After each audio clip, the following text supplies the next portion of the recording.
Wayne is a Manchester United fan. What do you want to talk about, Wayne? Just 3 quick points, and then there's a theme to them, and hopefully you'll be able to see what it is. First of all, I watched the United game today. I think Anthony had 4 take-ons and completed 4 out of 4. He had a decent game. I don't think it's any coincidence that Wan-Bissaka plays really well with him because he works so hard tracking back. But the commentators on the game, every slightest point that they could was Anthony needs to do better. He should show more, consistent onto him. Not a single mention of Sancho. Yeah. Now I wondered if they swapped passports, whether the theme would be the same. Another one is I'm constantly reading all the time about Ten Hag. Solskjaer had so many points. Solskjaer finished second. Solskjaer. Yeah, and it's all on Ten Hag. And then you've got Frank Lampard. Yeah, and it's constantly, well, it's not Frank's fault. It's the owners. And it's never Frank's fault. Yeah, and the other thing is, Sir Jim, if he wasn't English, and he was, I'm not going to say Qatari, but if he was German or French or Swedish or something like that, and he was doing exactly the same deal and keeping the Glazers there, I wonder if he would still get the free ride that he seems to be getting right now. Wayne, I think you've hit the nail on the head of what a lot of listeners and people on the YouTube chat will completely agree with you. Starting off with Anthony, I think this started when he did the little spin, and it seemed to outrage a couple of ex-players at that time, and the media picked up on it, and they've never moved past that.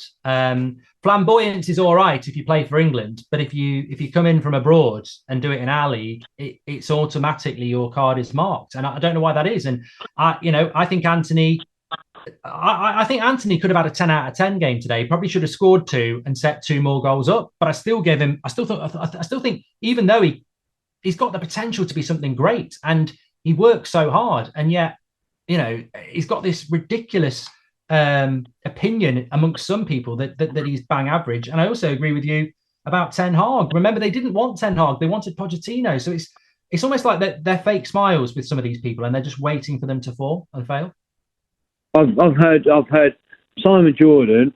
One day he's talking about how fantastic the Glazers are because they've spent money, and the following day he's talking about how terrible Todd Bowley is because he spent too much money. That makes no sense to me whatsoever.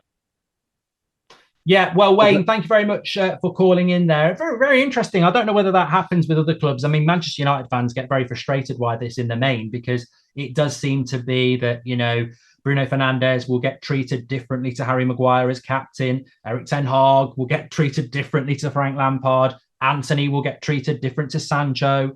Althani gets treated differently to Sir Jim. And, why is that? Is there an underlying bias about something that's familiar? And as I said, most ex-players and most journalists a year ago wanted Manchester United to appoint Pochettino and not Ten Hag. And I just think it comes down to familiarity and ignorance, really, because I think Ten Hag's done a fantastic job. I look at Arsenal, Arteta, what a season. We were talking about Fulham there. De Zerbi at Brighton, but I do think Ten Hag's done fantastically well. I really do. As a Man United fan, I thought top 4 and a trophy this season. I didn't predict either. After last season, I was like, it's just about stability and the sprouts of growth, really. And to be in the top 4 race and actually in our hands, and to be in 2 cup finals having won one, yeah, we've had a bit of a wobble, but the squad. I mean, we got Wout Weghorst in January. Liverpool got Gakpo. Chelsea got.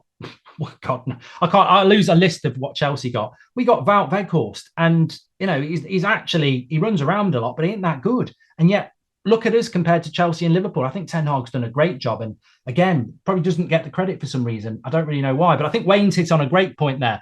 Maybe we can talk a little bit about more about that. Man United defeated Wolves 2-0, of course, thanks to goals from Anthony Martial and Garnacho, assisted by a decent, if wasteful, performance from Anthony. But after Amad Diallo's brilliant free kick for Sunderland in the Championship playoffs earlier on talkSPORT, Mickey Gray actually said he thinks he's a bigger talent than Anthony. Now, I'm very surprised about that because I thought it was going to be Gabby Bonglahor because he doesn't rate Anthony from what I've heard. But Mickey Gray saying that. It's quite interesting, Ahmad went on loan to Rangers last year and really didn't perform. We brought him in from Atalanta for quite a lot of money.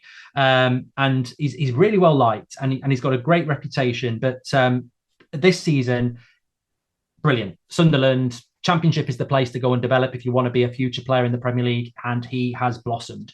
Fantastic goal today, but he scored many good goals. And Manchester United fans, we're really excited about him coming back for the pre-season tour and hopefully being part of the team next year. Do I think he's got more potential than Antony? I would hope so. You know, it's a win-win for Manchester United fans if he does.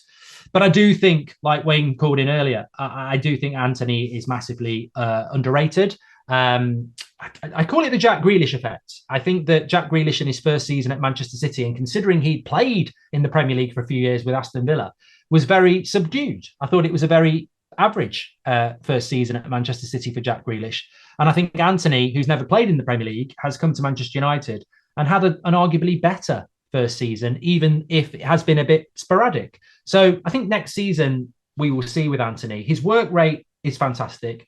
His attitude and passion to play is fantastic. And I felt that today he was on the verge of what would have been an unbelievable performance. He should have had 2 goals and 2 assists. He ended up with 1 assist. So a bit like Darwin Núñez at Liverpool. I think Darwin Núñez will come good because people talk about all the chances he misses, but he's in the positions to get the chances, which is half the job.